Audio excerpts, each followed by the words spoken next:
All right, let's continue on. Let's talk about the budget a little bit.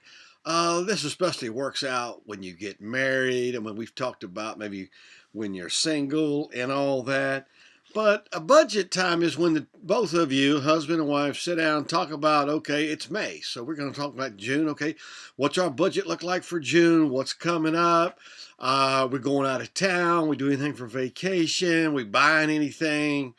What's our income, etc. And then you decide, okay, well, we can't do this, but we can do that. So you discuss your values and what you want to do.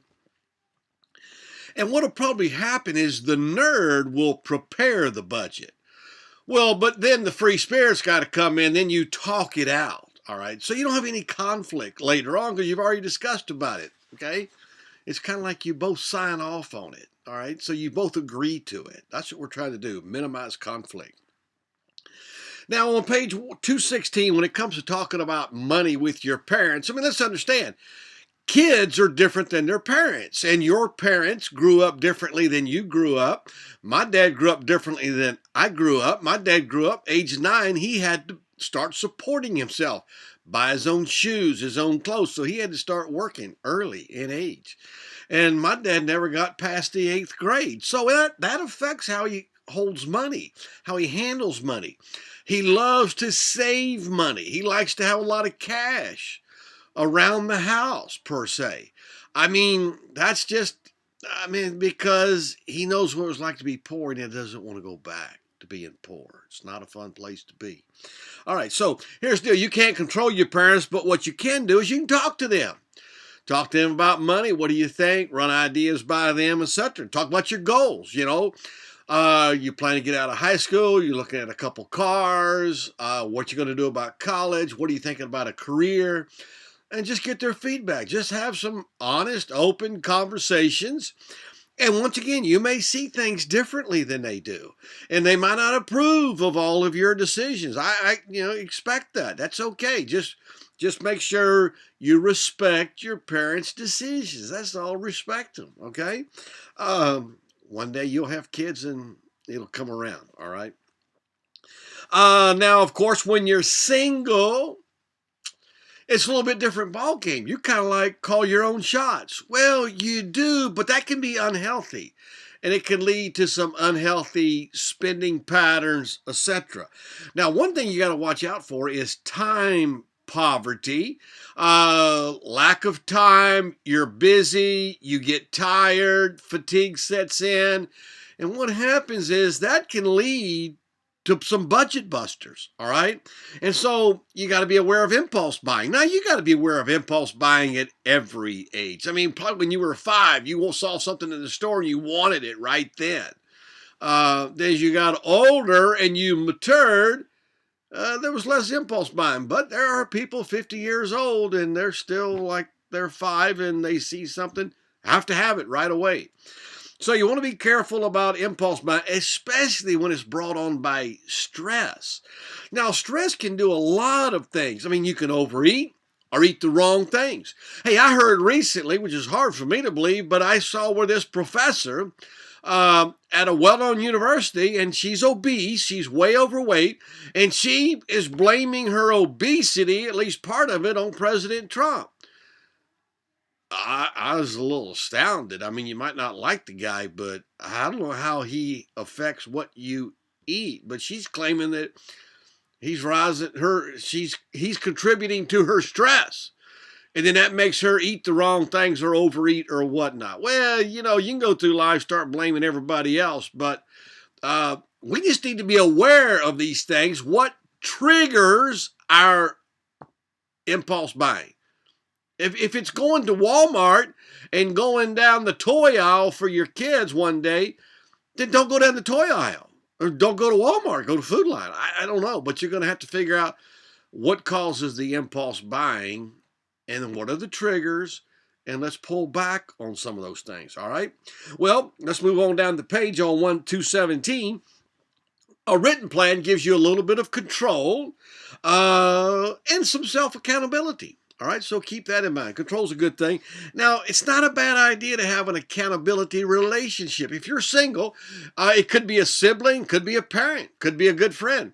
And you say, hey, I was thinking about buying this car. I'm looking at two different cars. What do you think? That's all. You run things by them, get their advice, their opinion. I've watched people, especially younger people, but I mean older people do it too.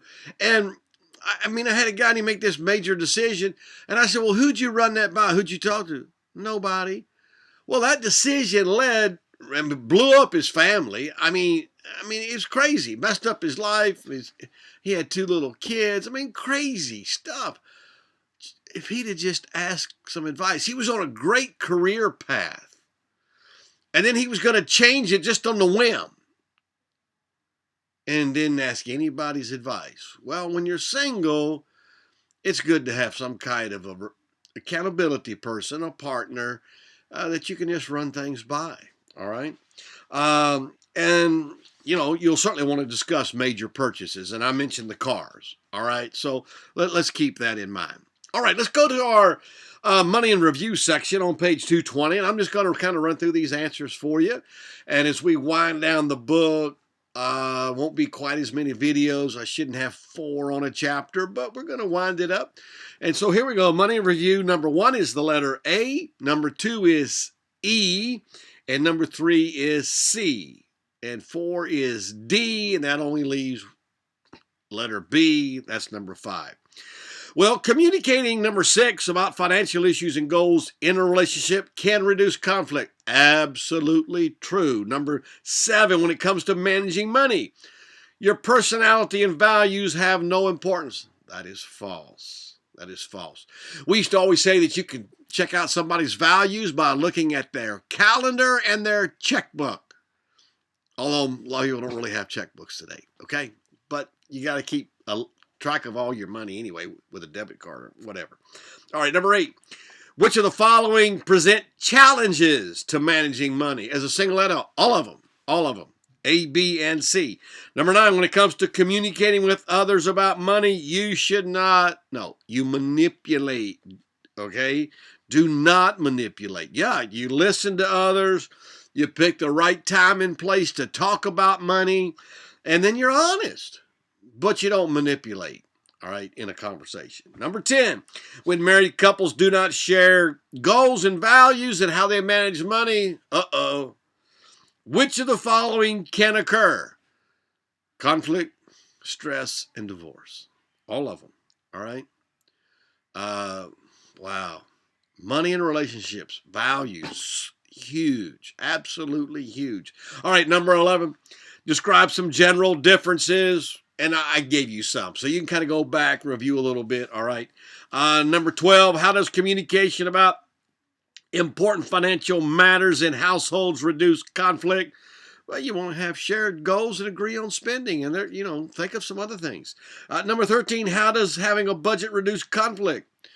Well, there's nothing to fight about because, see, you put the budget together as a couple, as a team, you agreed upon it, so there's no need for conflict.